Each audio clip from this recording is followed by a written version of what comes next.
Good morning, everyone. Today we will start next topic wildlife in Ganga Brahmaputra basin. Okay. The one horned rhinoceros एक सींग वाला जो राइनोसर्स हैं वो Brahmaputra plain में पाए जाते हैं. ओके. कहाँ पाए जाते हैं? ब्रह्मपुत्रा प्लेन में.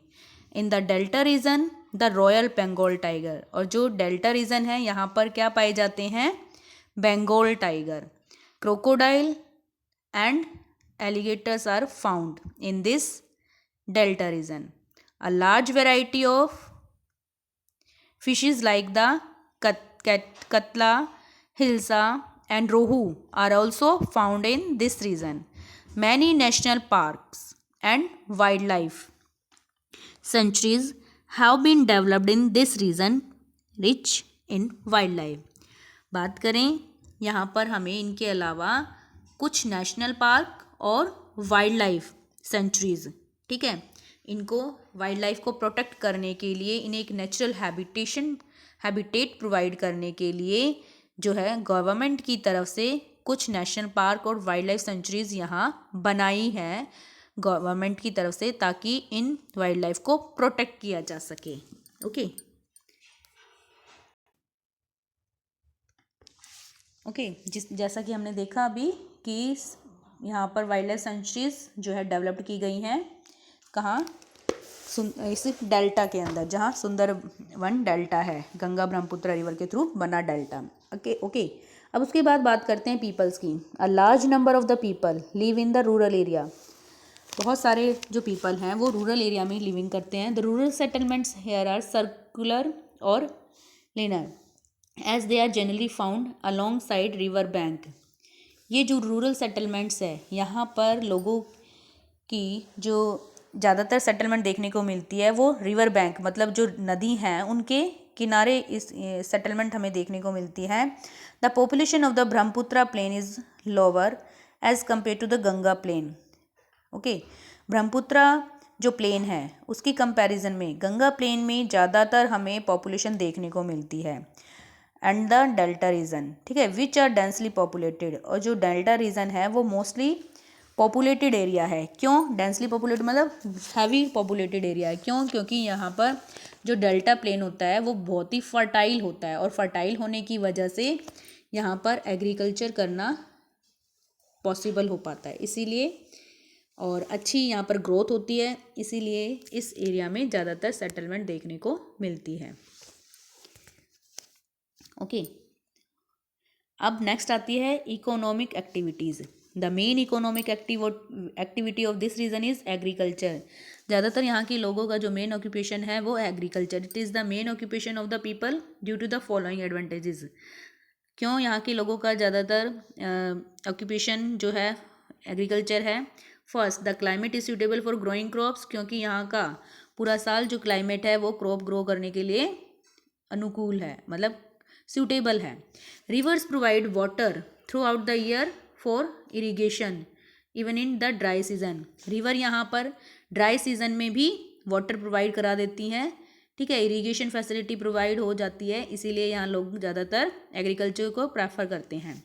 फ्लैट लो लैंड मेक फार्मिंग ईजियर. और ये एक फ्लैट प्लेन एरिया है जो कि फार्मिंग को ईजी करता है. ईजिली किसी हिली या प्लेट्यूज टाइप एरिया में फार्मिंग होना मुश्किल होता है, लेकिन एक फ्लैट लो लैंड होता है, प्लेन एरिया होता है, तो वहाँ पर फार्मिंग करना ईजी होता है, इसलिए भी यहाँ प्रेफर करते हैं एग्रीकल्चर करना. Fertile alluvial soil is deposited by the river. ये जो रिवर्स हैं, ठीक है, इनके थ्रू ये जो प्लेन एरिया है यहाँ पर ओलिवियल सॉइल प्रचुर मात्रा में मिलती है जो कि फर्टाइल होती है, उपजाऊ होती है, इसीलिए भी यहाँ के लोग एग्रीकल्चर को प्रेफरेंस देते हैं. Wheat, maize, gram, millet, sorghum and pulses are the main crops grown here. Sugarcane, cotton, oilseeds and jute are the cash crops. देखिए, कुछ फूड क्रॉप्स होती हैं और कुछ कैश क्रॉप्स होती हैं, ठीक है. फूड क्रॉप्स होती हैं जब जिसे कोई भी फार्मर पर्सन अपनी खुद की नीड्स को पूरा करने के लिए, अपने फूड के रूप में लेने के लिए उनको ग्रो करता है, ठीक है.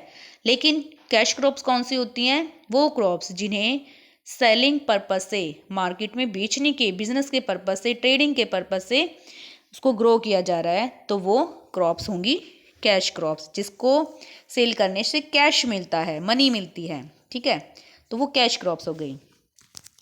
बनाना plantation is seen in some parts of the plain, इस प्लेन एरिया में बनाना प्लांटेशन, बनाना के जो हमें कल्टीवेशन है वो ज़्यादा देखने को मिलती है। In the hilly area, hilly area की बात करें यहाँ के, तो the slopes are use for terrace farming. Hilly area की बात करें तो उन स्लोप्स को, जो भी ढलान होते हैं उन्हें उन स्लोप्स को टेरेस फार्मिंग के थ्रू कम रिड्यूस कर दिया जाता है। मतलब सीढ़ीदार जो एग्रीकल्चर है, कल्टीवेशन है, वो यहाँ की जाती है, क्योंकि एक इस तरह की अगर शेप वाले एरिया होंगे तो वहाँ स्लॉप्स जहाँ होते हैं, खड़े ढलान जहाँ होते हैं, वहाँ फार्मिंग करना मुश्किल होता है। इसीलिए इस तरह से एक सीडी टाइप के मतलब उस लैंड सरफेस को शेप दे दी जाती है, ठीक है। Silk worms are reared in parts of Bihar, ठीक है, West Bengal and Assam. Silk worms मतलब जो रेशम को बनाने के लिए, सिल्क फैब्रिक को बनाने के लिए जो वॉर्म्स रियर किए जाते हैं, जो कीड़े, रेशम का जो कीड़ा होता है वो जो रियर पाले जाते हैं, वो कहाँ कहाँ, बिहार, वेस्ट बंगाल और असम के अंदर, ठीक है। उसके अलावा आता है फिर यहाँ के लोगों को इकोनॉमिक एक्टिविटी के बारे में हम कर रहे थे, तो नेक्स्ट आता है tourism. Tourism is another important economic activity of the basin.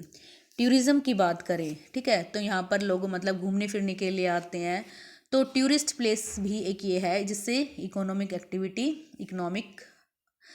Activity का मतलब अर्निंग सोर्स हो जाती है। द ताजमहल इन आगरा, संगम इन इलाहाबाद।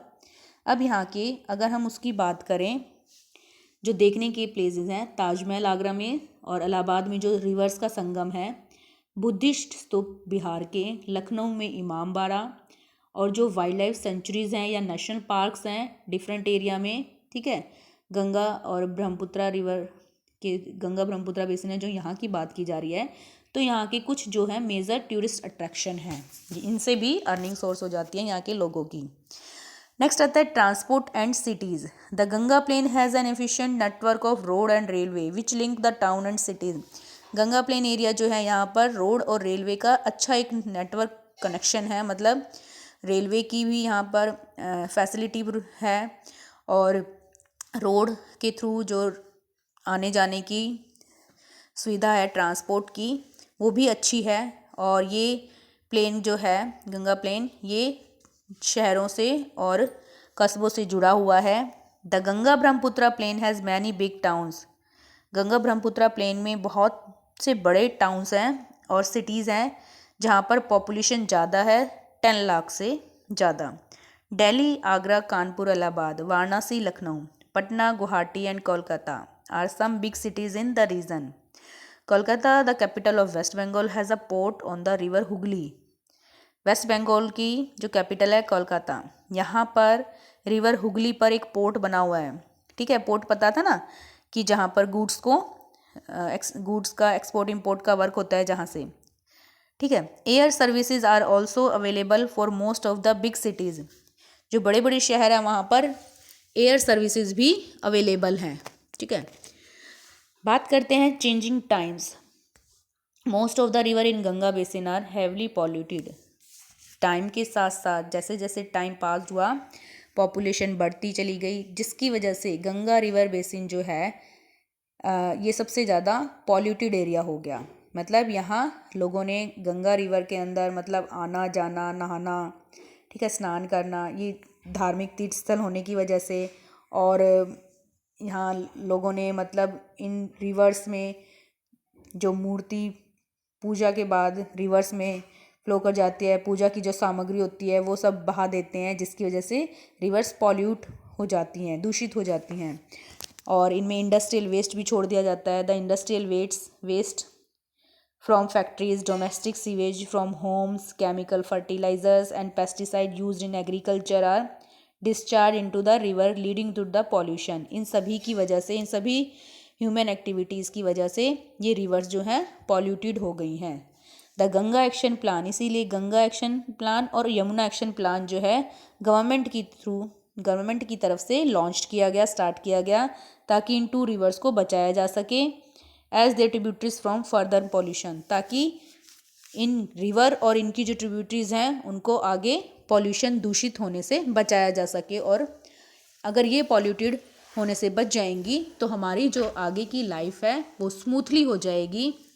आगे आने वाले टाइम पर हमें जो रिवर हैं ये इनका फ्रेश वाटर अच्छा मिलता रहेगा। अगर हम इन्हें पॉल्यूट करते रहेंगे तो ये बिल्कुल हमारे लिए एक अच्छा वरदान ना होकर हमारे लिए फिर ये एक अभिशाप, एक कर्स बन जाएंगी। ठीक है, इसीलिए हमारी ड्यूटी भी बनती है कि हम अपने इस नेचुरल रिसोर्सेज को प्रोटेक्ट करें।